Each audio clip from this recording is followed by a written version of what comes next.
Paz do Senhor, queridos, que Deus te abençoe em nome do Senhor Jesus. Seja bem-vindo aqui ao canal No Alvo. E eu já desafio você nesse momento, se você aí gosta do Pastor Cláudio, tem assistido as pregações, deixa seu like, compartilha, comenta e se inscreve no canal. Isso ajuda muito o canal a levar a palavra a ainda mais pessoas. E mais um desafio para você é comentar aí embaixo o que já tem mudado na sua vida a partir do momento que você começou a assistir as pregações do Pastor Cláudio. Isso é importante porque muitas outras pessoas também vão ser tocadas pelo teu testemunho.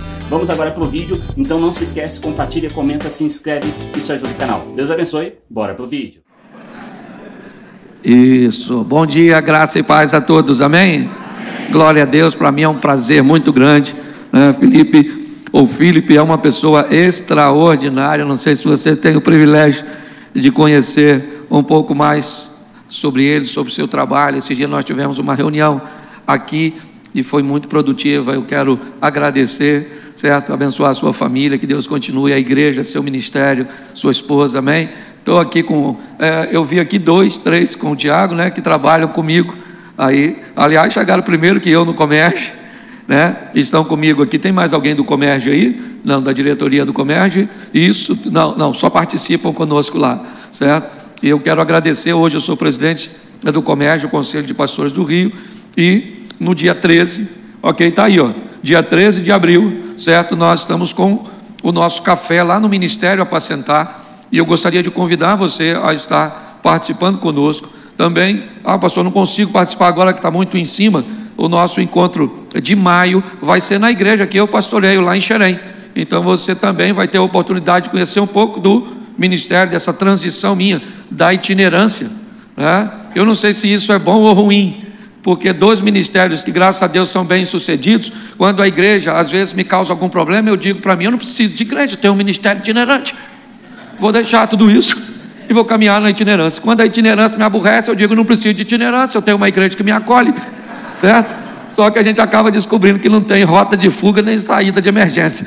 Nós somos chamados, e eu tenho, né, estou muito satisfeito. Faz 8 anos, ou fazem 8 anos agora que eu estou pastoreando essa igreja lá em Xerém. Nós estamos aí, ontem me deram aí uma estatísticas de aproximadamente 1.500, 1.600 pessoas como membros, uma igreja próspera.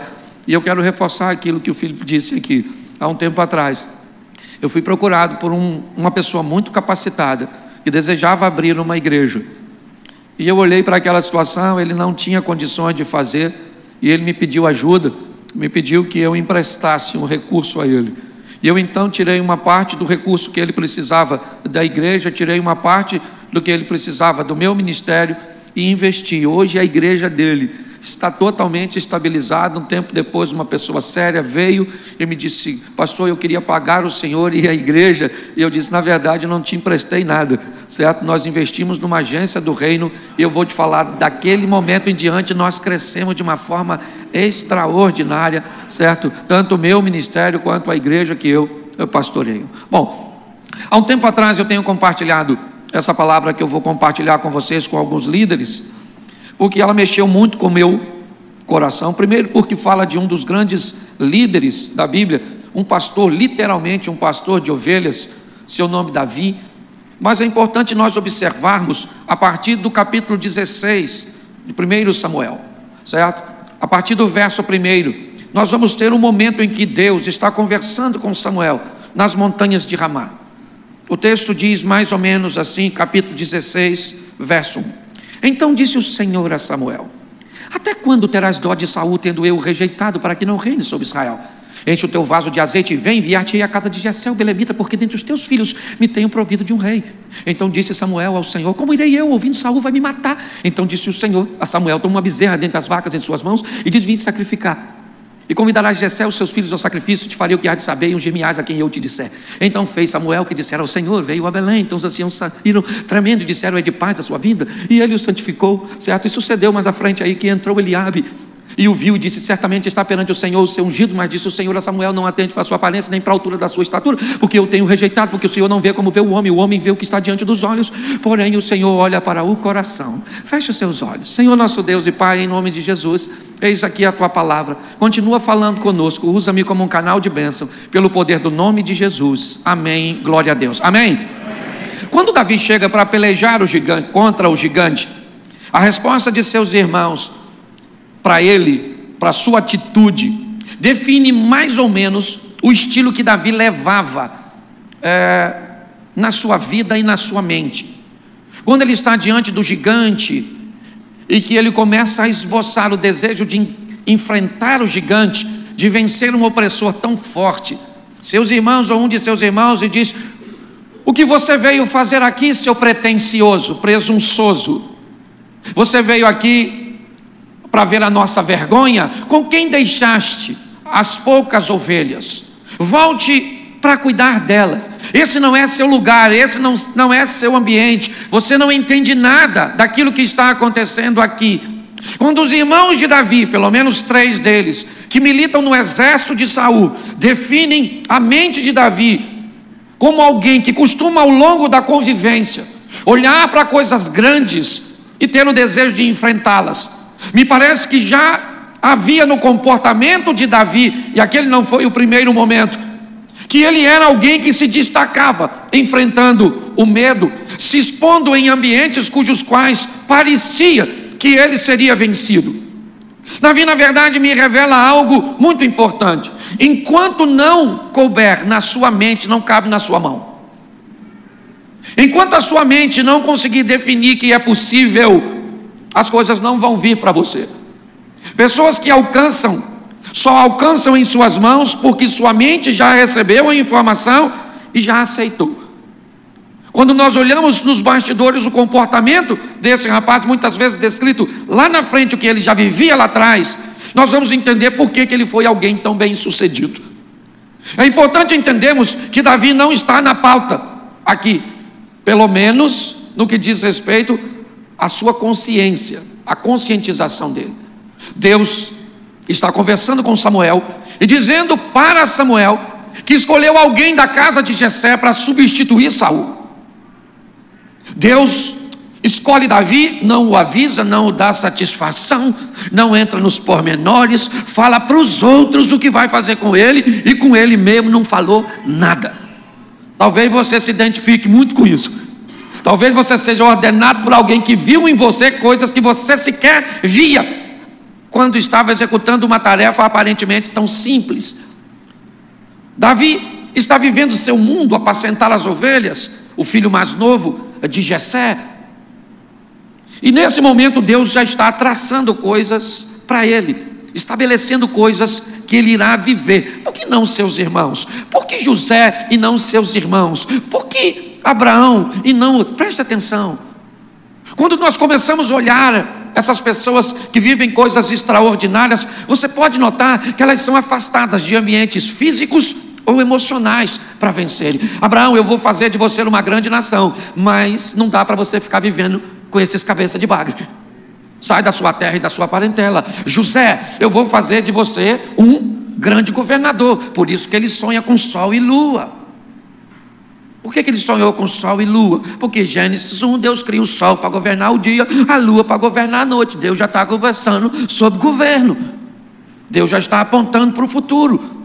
Quando Deus vai traçar o que ele tem para Davi, o que ele está observando? Para seu coração, para sua mente. A mentalidade dele era diferente. Ele vivia no meio de seus irmãos, mas sua mente o diferenciava de seus irmãos.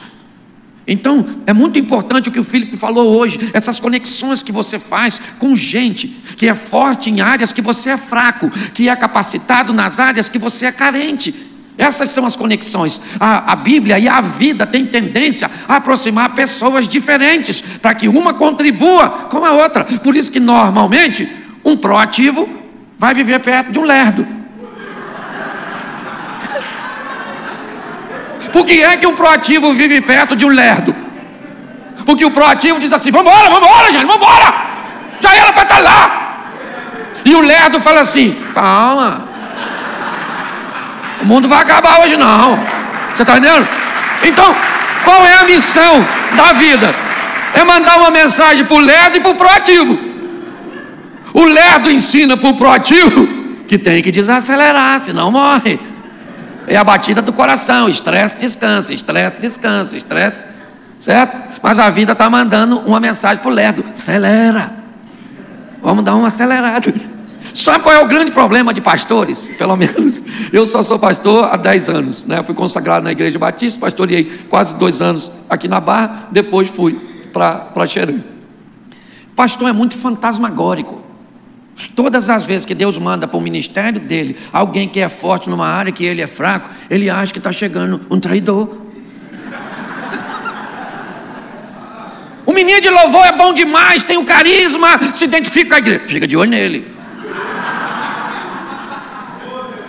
Manda para você um homem piedoso de oração, de comunhão com Deus, para dirigir um trabalho de oração na igreja. Cuidado. Ele sonha para vir muita gente no trabalho de oração. Quando vem, ele diz: o inimigo deve estar por aí. Está no recipiente que identificou. Certo? Então, hoje eu luto contra isso. Você não sabe nada sobre gestão? Deus vai mandar alguém que sabe sobre gestão para seu ministério. Você não prega nada? Deus vai mandar excelentes pregadores para seu ministério. Cuidado, sai desse ambiente, Scooby-Doo. Certo? Vendo fantasma em tudo quanto é canto.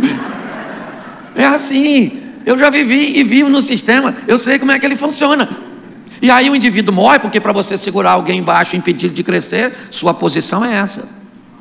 Se você segura alguém para não crescer, você também não cresce. Você fica segurando. Então nós vamos dar uma olhadinha na história desse camarada. Por quê? Porque ele, para mim, é muito especial. Porque ele venceu, mas perdeu.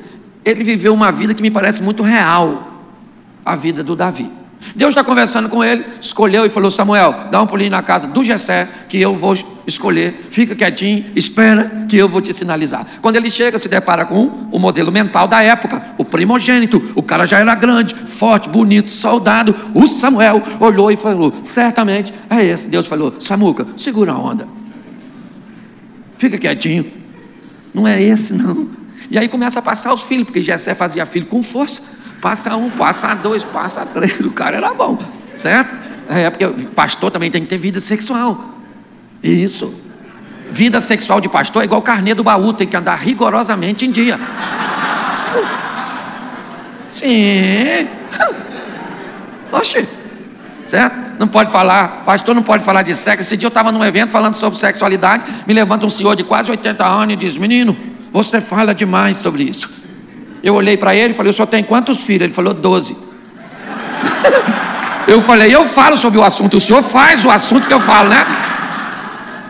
E aí a mão dele foi baixando, o sorriso brotou. E ele sentiu que a gente estava na mesma direção. Ok? Então preste atenção. Quando nós vamos ver esse camarada, a partir do momento que ele é visto e vai ser comissionado por Deus, inevitavelmente o mal começa a persegui-lo. Davi começa a viver algumas pressões muito grandes, muito fortes.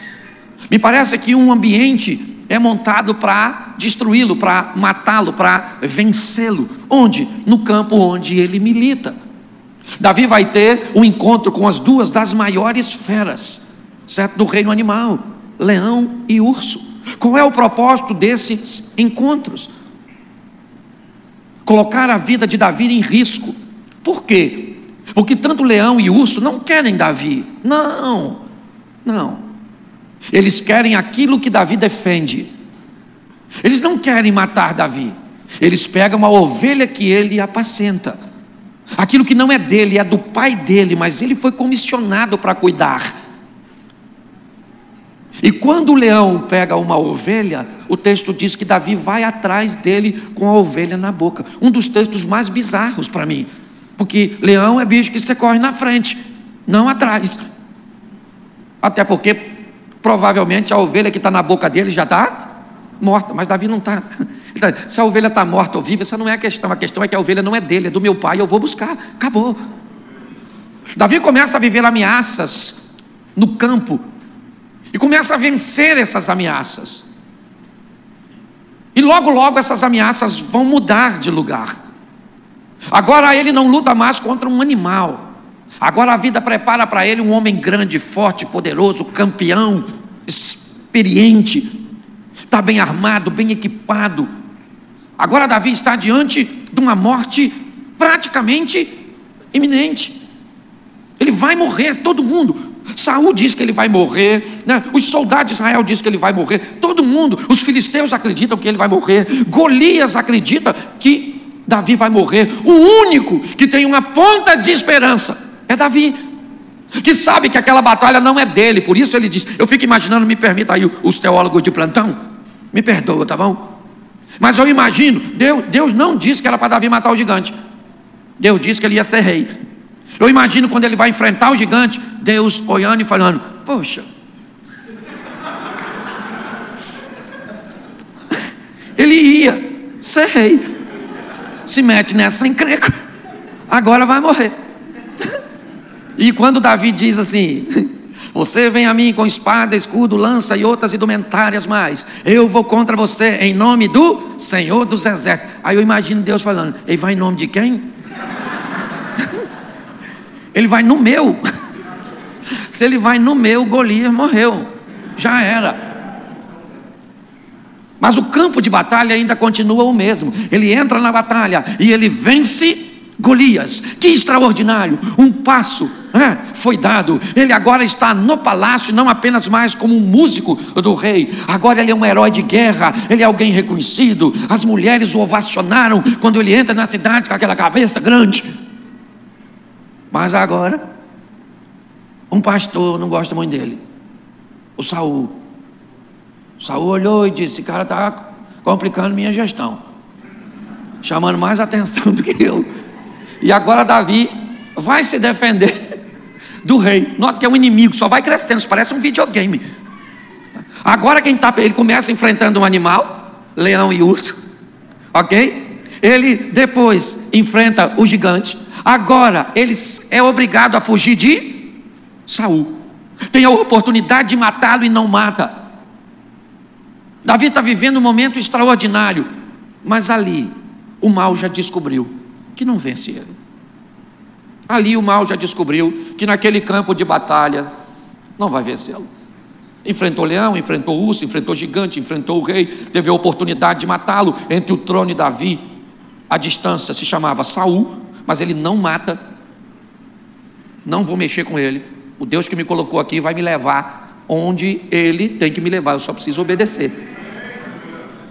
Mas o mal, o diabo, a turma que conversou com Eva lá, testando o conhecimento dela, fazendo pergunta cuja qual o mal já sabia a resposta, mas queria saber o quanto Eva tinha noção da verdade, porque é de acordo com a dimensão que você tem da verdade que o mal descobre o quanto precisa de dispensar de mentira para enganar você. Que agora o campo de batalha vai mudar, e Davi não é capaz de enxergar. A sutileza, ela é tão grande que Davi não nota quando as coisas mudam, quando as coisas começam a tomar uma nova dimensão. Vai lá para o segundo livro do profeta Samuel, dá um pulinho lá, segundo livro do profeta Samuel, capítulo de número 11. A guerra mudou, o campo de batalha mudou. O mal estudou Davi um bom tempo, decidindo como iria derrotá-lo, e descobriu que não ia ser inveja, não ia ser medo, não ia ser gigante, não ia ser nada disso. Então no capítulo 11 diz assim, o texto estava aqui não, pode deixar, é porque a minha tradução é um pouco diferente. No tempo em que os reis saíam à guerra, Davi mandou Joabe, os seus oficiais do exército, atacar os inimigos, e eles venceram os amonitas, cercaram a cidade de Rabá, mas Davi ficou em Jerusalém. Eu não sei por que motivo Davi fica em Jerusalém. O texto diz que era o tempo em que os reis saem à guerra, mas Davi optou por não ir. Se era para um rei estar no campo de batalha, se é para um rei estar lutando, pelejando, não fazia sentido. Me parece que é a primeira vez que nós vemos Davi no palácio, num ambiente de guerra. Talvez porque a guerra não fosse tão acirrada, talvez porque Joabe, Urias e toda a sua estrutura desse conta do recado. Sabe aquela historinha de que venci Jericó e agora contra Ai eu posso mandar um pequeno grupo, apenas uma milícia pequenina para vencer? Sabe aquele relaxamento quando há uma transição, uma mudança de batalha? Me parece que é isso que está acontecendo aqui. Davi não vai à guerra. E o que tem no campo de batalha? O que tinha todo ano, no tempo em que os reis saíam à guerra: homens morrendo, pessoas perdendo suas vidas, territórios sendo conquistados. O que está acontecendo com Joabe? Vencendo. O que está acontecendo com Urias? Vencendo. O que está acontecendo com os soldados? Vencendo. E o que está acontecendo com Davi? Está no lugar errado. Não era para estar naquele lugar. Por pior, pastor, mas o lugar é muito difícil, é desagradável, é desconfortável. Aprenda uma coisa: se o lugar é o seu destino, ou te aproxima dele, é lá que você tem que estar. Jesus chama Pedro de inimigo: para trás de mim, Satanás. E chama Judas de amigo: amigo, aqui vieste. Por que Jesus chama Judas de amigo e Pedro de inimigo? Porque o que Judas está fazendo aproxima Jesus de seu destino, e o que Pedro está fazendo afasta Jesus de seu destino. Se é bom ou ruim não interessa, se aproxima você daquilo que Deus tem para você, é bom. É assim que funciona. Quando nós olhamos para isso, é isso que nós estamos vendo. Ele está no lugar que não deve. E quando você está no lugar que não deve, com pessoas que não devem, com literaturas que não devem, inevitavelmente você vai viver o que não deve. Não era aquilo. Para mim tem muita coisa que não deveria. Ninguém vai me convencer que Deus queria que Sansão morresse daquele jeito, humilhado, empurrando o moinho. Ninguém me convence. Só morreu desse jeito porque fez o que não devia. Para mim, a escravidão no Egito, a libertação deles é outra coisa. Nós temos um ambiente traçado: quero levar meu povo para a segurança de onde tem comida, envio José. O próprio José diz isso a seus irmãos: não fiquem tristes, vocês não me venderam, vocês me enviaram na frente para a conservação da alma. E o que Deus faz logo em seguida? Eu vou tirar esse povo daqui uns dias, então eu vou colocar no governo do Egito um faraó. Moisés foi treinado para ser um faraó, para ter autoridade para libertar o povo. Era assim, é a tipologia de Cristo. Mas o que ele fez vai causar danos. E cuidado, e você precisa entender isso, até para receber gente na sua igreja. Esses dias um casal me questionou, extremamente capacitado, queria liderar meus casais na igreja. Porém, os dois estão no segundo casamento. Caminham comigo, trabalham até com casais, mas eu não deixo liderar. E aí me questionaram. E aí eu disse: presta atenção, quem aqui já teve hepatite? Levante a mão. Tem alguém aqui que já teve hepatite? Pois bem, se você teve hepatite, você pode fazer qualquer coisa por mim, menos me doar sangue. Porque tem coisas que você faz lá atrás que descredencia você viver coisas lá na frente. Então você tem que entender isso. Tem gente que não tem maturidade para entender essas coisas. E aí quando eu dei esse exemplo, eles olharam, não gostaram muito e optaram para ficar na retaguarda. E eu com a outra turma na linha de frente. É assim que funciona. E quando eu era itinerante, eu não tinha nada disso. Acabava de pregar, pegava a oferta e ia embora. Não precisava nem pregar bem, era só pregar. O que eu fizer de errado, vocês consertavam. O que eu fizesse de bom, vocês aproveitavam. Hoje eu tenho que dizer não, sai. Hoje eu tenho que disciplinar, que cuidar é um grande desafio. Mas olha aqui, aí Davi está no lugar errado, acordou, a turma está lá batendo, morrendo, ganhando. É isso que está lá na frente de batalha, onde ele deveria estar. Está no lugar errado, sonolento. Acordou, foi dar um rolezinho na sacada do palácio, uma dona tomando banho. Maneirona, porque mulher feia não tenta ninguém. Devia ser uma cavala de uma dona, tomando banho, se limpando, beleza. Ué, querido, um cara que enfrenta leão, urso, mata gigante. Meu irmão, não é qualquer coisa. Só que eu quero que você entenda que não tem mais espada, não tem mais lança, não tem mais garras, não tem mais presas. A arma que o diabo está usando agora é outra, mano. Ele já estudou e descobriu que naquele campo de batalha que ele planejava vencer Davi, não vai rolar. Então ele muda o campo de batalha. Agora não é a lança de Saul, a espada de Golias, as garras do leão, as presas do urso. Agora é a beleza de Batseba. Para derrubar uma liderança, o diabo vai estudar você e descobrir o que é que ele vai usar contra você para te derrubar. O tempo inteiro está alerta. Eu sou bem-humorado, já deu para notar? Assim que eu cheguei, por eu ter um bom humor, as pessoas não achavam que eu ia longe. Já esse cara está se enfiando num primeiro escândalo, com mulher, com dinheiro, com drogas, com bebida, com isso, porque todo dia cai um valente, e pior que caem uns valentes, sério, umas pessoas. Quando eu era garoto, meu pai me levou numa montanha para tirar um cabo de enxada. Ele era da roça, e quando nós fomos subindo por um córregozinho, eu parava e ficava encantado com aqueles barrigudinhos, aqueles camarõezinhos lá em cima. Como é que aquilo chegou lá? Como é que era? Como é que funcionava?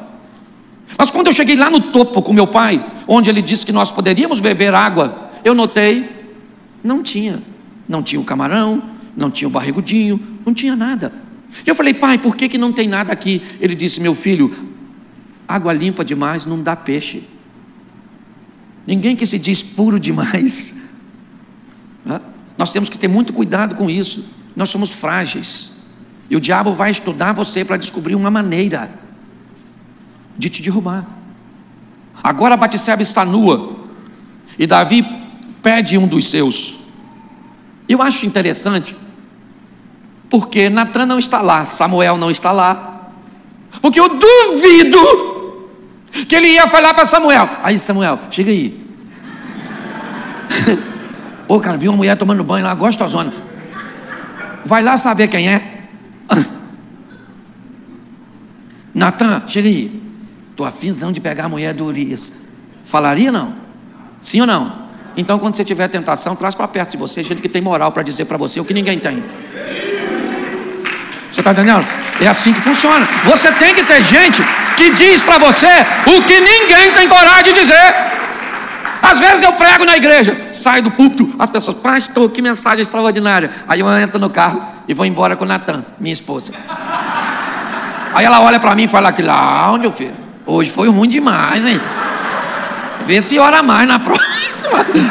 Você tem que ter gente que tem que falar para você: essa roupa não está legal, essa postura não está legal, esse vocabulário não está legal, essa atitude sua não está legal. Mas nesse momento ele não tem ninguém aqui para falar isso. Ou melhor, não chama lá um cupicha dele.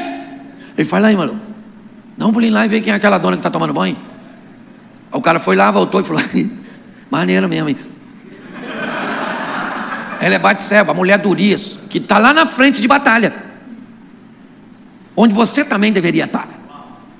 Sabe por que às vezes você não tem coisas que outras pessoas têm? Às vezes porque não é seu dom, mas às vezes é porque você não paga o preço para ter. Ah, não prego. A ver por quê? Porque não ora, porque não lê, porque não treina. Você acha que todo pregador bom começou sendo bom? Claro que não, pregar é ruim mesmo. Cláudio, como é que você começou? Pregando mensagem dos outros. Eu já sabia que era boa. Qual é o ápice da criatividade? Copiar sem citar a fonte. Eu aprendi uma coisa: se você pegar a mensagem de uma pessoa e pregar, todo mundo vai identificar e vai falar que você plagiou. Se você escolher 5 mensagens, misturar tudo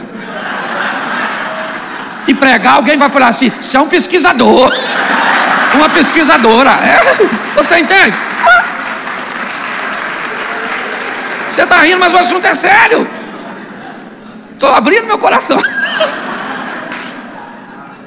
Olha só. Mas ele agora se deita com Batseba.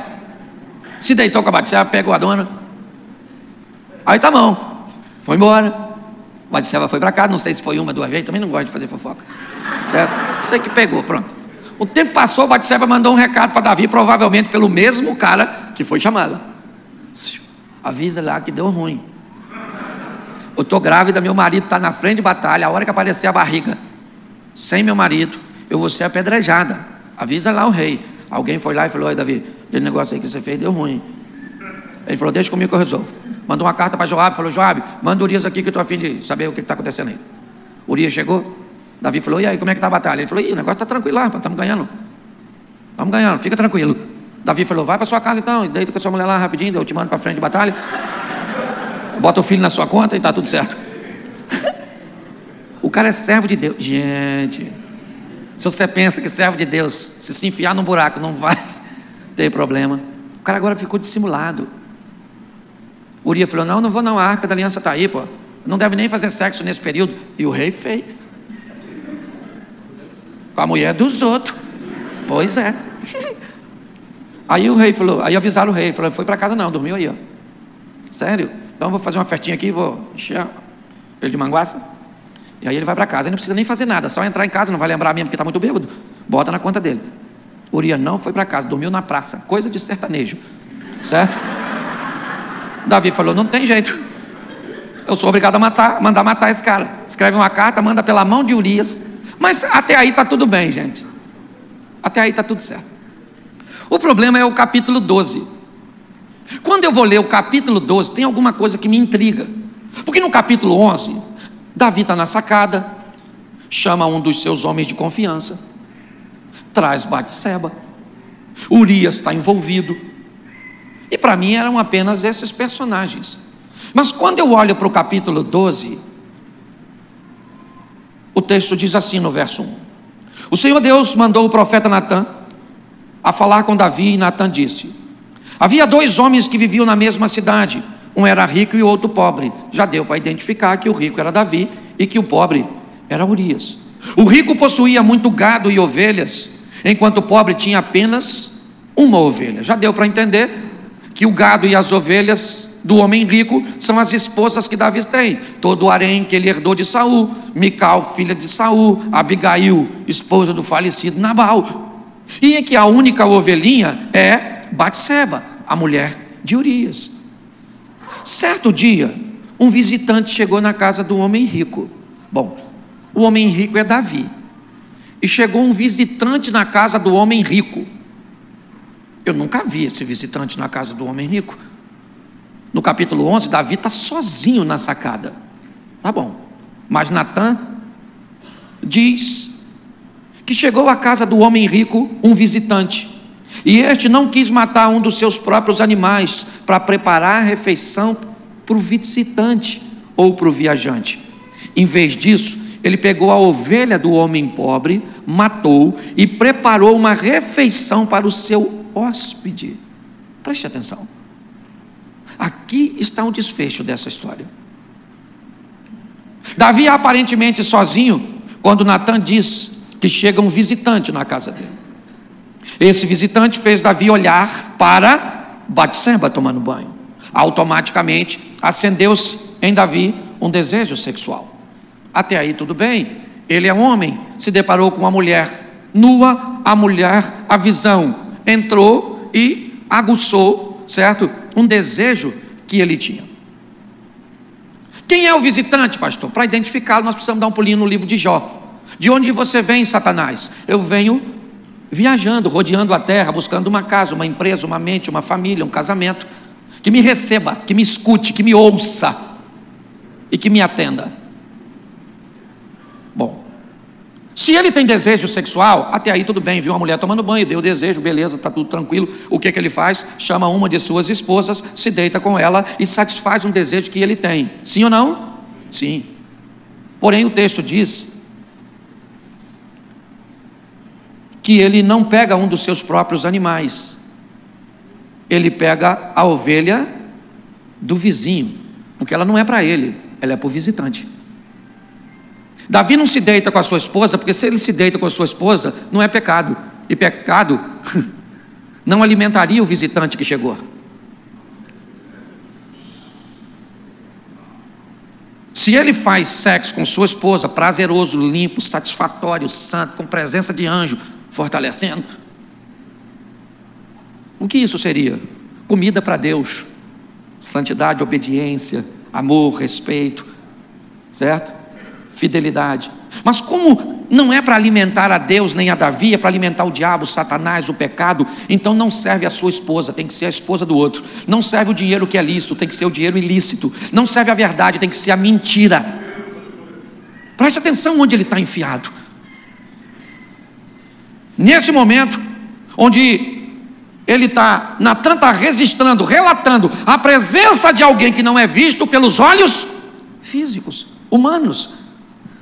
O que ele está narrando é a presença do mundo espiritual, que descobriu que não ganha Davi com garras de urso, com presas de leão, com espada de gigante, com lança de reis, mas que se mudar no ambiente de batalha, pode ter êxito, pode ter sucesso, contra o pastor, contra o servo de Deus, contra um líder, contra a moral, contra denegrir a moral daquele que está, ou do nome daquele que está sobre ele.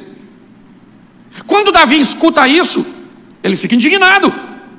E ele diz: isso não pode ser um absurdo, é um assinte, isso é um problema. E aí Natan diz: mas espera aí, esse cara é você. Esse indivíduo é você, Davi. Você pegou a mulher de Urias, matou o cara, achou que ninguém estava vendo. E preste atenção, o que Deus reclama aqui são duas coisas. Primeiro, a primeira coisa que Deus diz: ingratidão. O que me machuca, Davi, é eu ter tirado você de trás das ovelhas, dei a você notoriedade, dei a você todas as mulheres o harém, e se isso ainda fosse pouco, falasse comigo que eu te dava mais. Não tinha necessidade.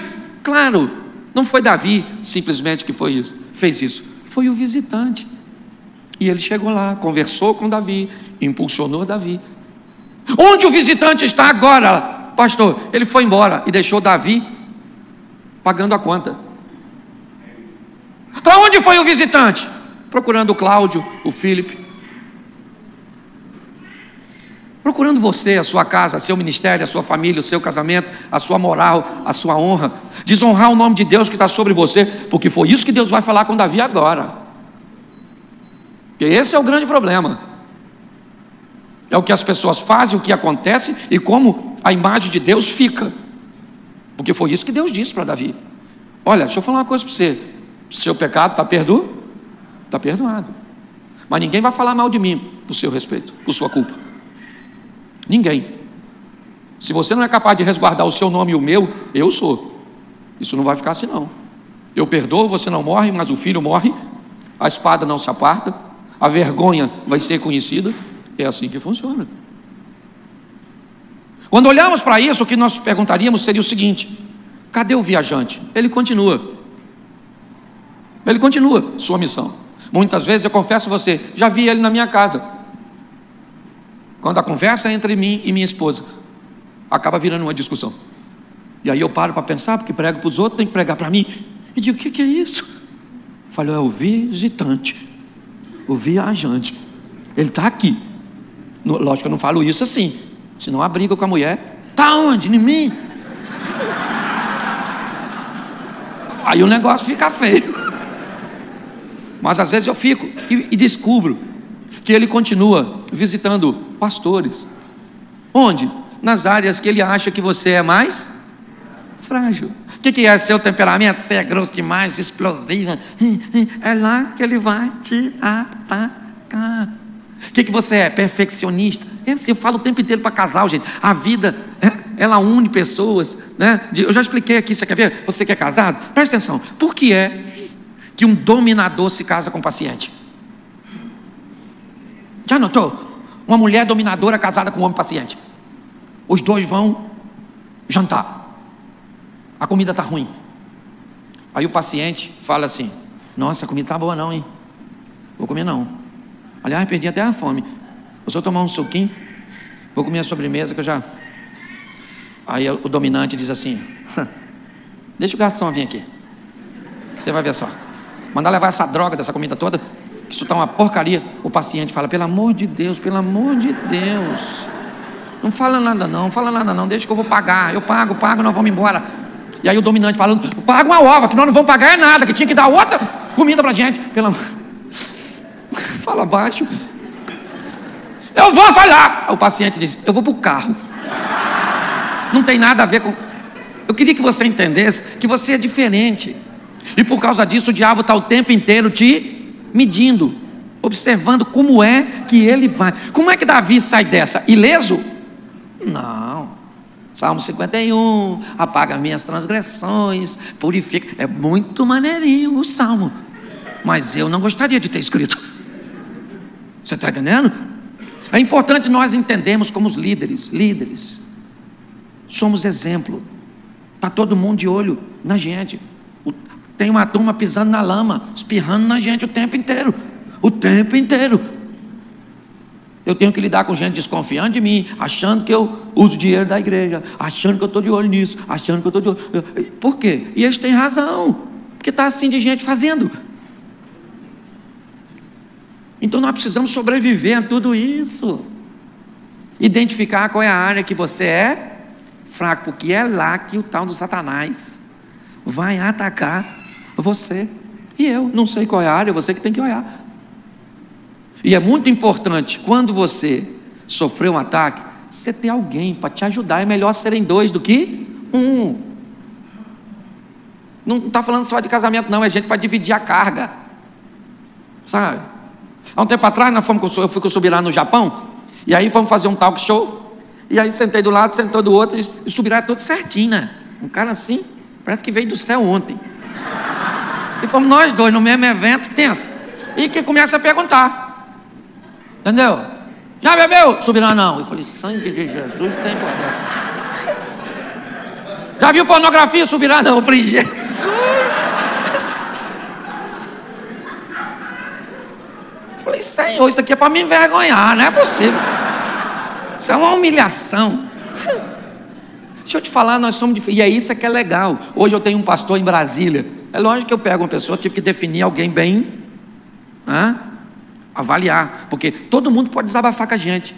Pastor, meu filho está esquisito, assim, está achando que não é quem é. Nossa, o senhor ora por mim? Oro. Mas quando é o seu filho que está assim, você fala com quem? Pastor, estou com problema no meu casamento. Pastor, nossa, estou quase largando que a mulher, brigamos ontem, ela falou, arrumou até as malas. Isso, calma meu filho, calma que eu vou lá. Mas quando é o seu casamento, quem é que vai na sua casa?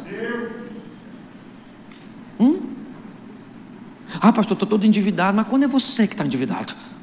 Ah, pastor, estou tão triste, desanimado, não estou querendo ir à igreja. E quando é você que está triste, desanimado e não quer ir à igreja?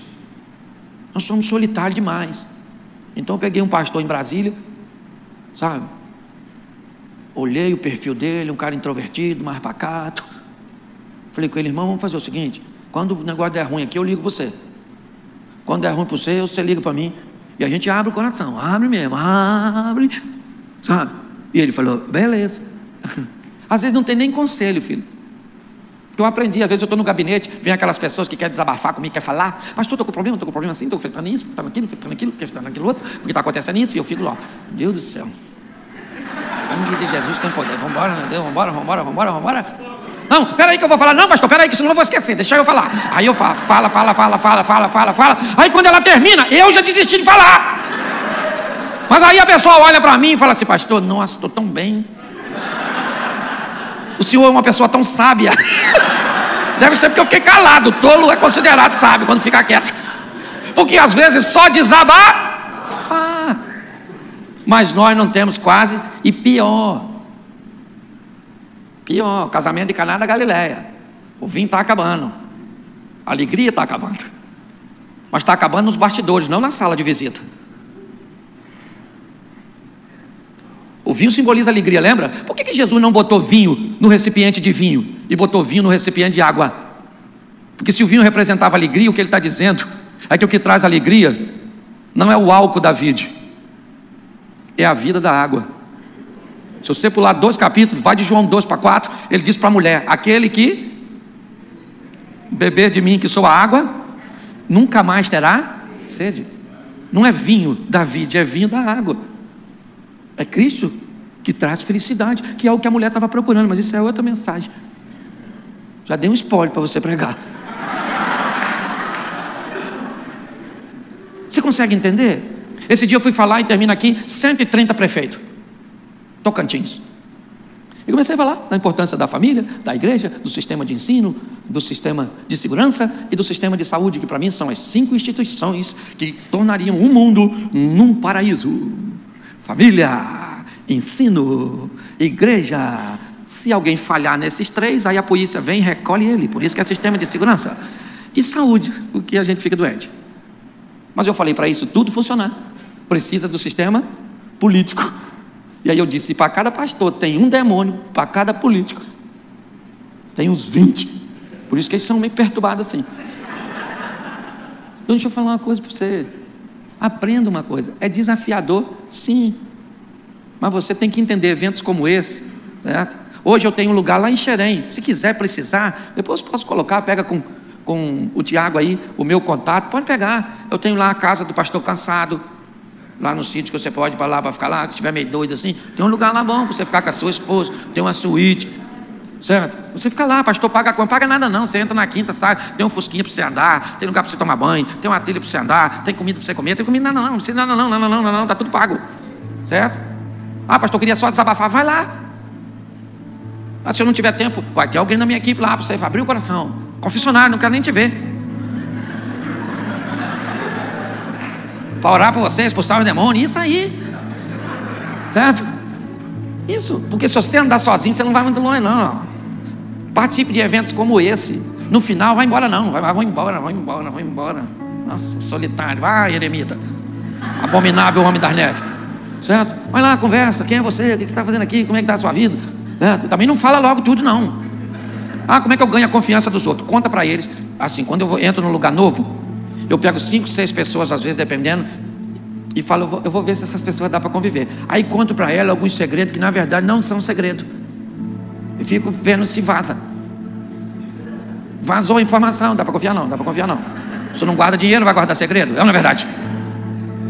E aí nós vamos selecionando. Hoje eu posso falar para você, eu tenho uma turma boa, que ora por mim. Por isso que eu estou de pé, gente. Por isso, a misericórdia de Deus, a misericórdia do Senhor é a causa de não sermos consumidos. Então quero orar pelo seu casamento. Tem alguém aqui que é pastor e é solteiro? Levanta a mão. Todo mundo já pulou nesse buraco? Meu sentimento, viu? Meu sentimento, Deus te fortaleça. Fica de pé. Quero orar. Quero fazer uma pergunta aqui. Eu queria que você fosse franco, né? Às vezes a gente fala com os outros, mas quando chega na nossa vez é complicado. Pastor, eu estou sozinho no meu ambiente. Sozinho. Eu não tenho com quem conversar, às vezes eu não tenho com quem orar. É extremamente desafiador. Se você tem vivido nesse ambiente, nós gostaríamos de orar por você. Saia do seu lugar e venha aqui à frente. Tem hora que é você que chama para as pessoas virem na frente. Agora, somos nós que estamos chamando você. Isso. Pô, pastor, às vezes eu tenho coisas para resolver, tenho decisões para tomar. Meu ministério chegou, às vezes, numa dimensão que eu precisaria ter mais pessoas habilitadas para me ajudar, mas eu às vezes não tenho. Pastor, Deus me entregou uma agência do reino num ambiente tão humilde, que as pessoas são boas na área da oração, mas não tem a mente muitas vezes capacitada para me ajudar. Prego hoje, gente, eu, Cláudio, que tem um ministério, acredito eu, focado na palavra e na pregação, eu tenho que pregar 5, 6 vezes no mês para o mesmo público. Meu irmão, é pesado pra caramba. Já nós vamos ter aí no site do Comércio, inclusive, alguns esboços de pregações para que as pessoas possam aproveitar pelo menos um por semana de diversos preletores, para ajudar você e tirar esse estigma de que você não pode dar uma palavra, certo? Que Deus colocou no coração de outra, então você não pode mais nem usar os textos bíblicos, porque Deus inspirou outras pessoas para fazerem. Rompa com isso, procure ajuda enquanto dá tempo. Tem muita gente que nunca precisou de um milagre, só acabou precisando porque negligenciou o período da conscientização, deixou o complicado ficar insolúvel, e agora você que só precisaria de um conselho, uma ajuda, uma direção, precisa de um milagre. Pare de assumir a postura de culpa e assuma a postura de responsabilidade. Torne-se responsável. Sabe, castigo é um nome que deram para a palavra responsabilização. Não há castigo, há responsabilização. Quando um culpado quebra o copo, o que ele diz? Quem botou esse copo aqui? Eu já avisei que não era para esse copo ficar aqui, o copo acabou quebrando. Não, o copo não quebrou, você quebrou o copo. Mas se você for culpado, você procura responsabilizar outras pessoas. Se você for responsável e quebrou o copo, você diz: ô gente, ninguém vem aqui por enquanto não, porque eu quebrei o copo. Eu vou varrer os cacos, jogar fora, e só depois vocês podem vir, porque eu não sou culpado, eu sou responsável. Vamos orar pelos nossos irmãos. Eu queria fazer um pedido de vocês. A gente faz isso na igreja, e na hora de fazer, se você está aí sentado, chega aqui na frente e coloque a mão em alguém aí. Se você está aí, ó, se aproxime de alguém aqui, só coloca a mão, não precisa fazer nada não, só para simbolizar que essa pessoa não está sozinha, porque às vezes é o que ela se sente, a maneira que ela se sente. Isso, vem para cá, ainda tem bastante gente aqui, ó. Se você puder vir aqui, ó, e só encostar a mão, só, isso, vem para cá, ó, isso, coloca aqui, ó, a mão no irmão. Isso, ó, eu tenho aqui sozinho, aqui à frente, chega para cá, isso, tem aqui, ó, eu preciso aqui, ó, isso aqui, isso, tá todo mundo aqui? Tá, vamos orar? Senhor nosso Deus e Pai, eu quero te agradecer pela vida desses guerreiros, dessas guerreiras. Quando o Senhor decidiu que nós faríamos o que estamos fazendo, o Senhor mostrou isso para outras pessoas primeiro, falou ao coração de outras pessoas que viram um potencial que muitas vezes nós não conseguíamos enxergar. Foi o Senhor que nos comissionou. Em nome de Jesus, ó Deus, ia para uma guerra onde os campos de batalha são os mais variados possíveis, mas o Senhor nos deu a garantia de que estaria conosco todos os dias. Mas nós não tivemos, Senhor. Mas no tocar do irmão, ó Deus, na comunhão, nós podemos sentir a Tua presença, e queremos Te entregar agora, ó Deus, a cada família, a cada ministério, a cada casamento, em Tuas mãos. Sustenta as Tuas filhas e os Teus filhos, ó Pai, providencia recursos materiais, ó Deus, nesse ambiente de pandemia, onde as arrecadações ficaram comprometidas, onde a evasão se tornou grande, ó Pai, em nome de Jesus, envia recursos materiais para essas agências, ó Deus, para que Teus filhos tenham como manter o sistema operacional e se manter diante de tudo isso. Toma também as emoções, Senhor. Pessoas vão embora e é comum pastores se sentirem culpados, frustrados, quando olham outros ministérios crescendo, e muitas vezes o nosso parece que não cresce, que não aparece. Sustenta as emoções, dá paz, felicidade. Podemos até ter momentos de tristeza, mas não somos infelizes. Nós somos felizes porque o Senhor está conosco. Envia recursos emocionais, ó Deus. Envia também recursos espirituais, ó Deus. Aguça dons, dá revelações, ó Deus, nos céus. Enche os Teus filhos do Teu Espírito Santo, ó Pai. Que eles leiam a Tua palavra, enxerguem o que nunca enxergaram. Destrava os Seus filhos, ó Pai, em nome de Jesus. Este será o melhor ano do ministério deles. Eles viverão o incrível, o extraordinário, o sensacional, e descobrirão que não estão sozinhos. Te damos graças, ó Deus, por tudo, pelo poder do nome de Jesus. Você pode aplaudir o Senhor e dizer amém. Isso, pode voltar para o seu lugar.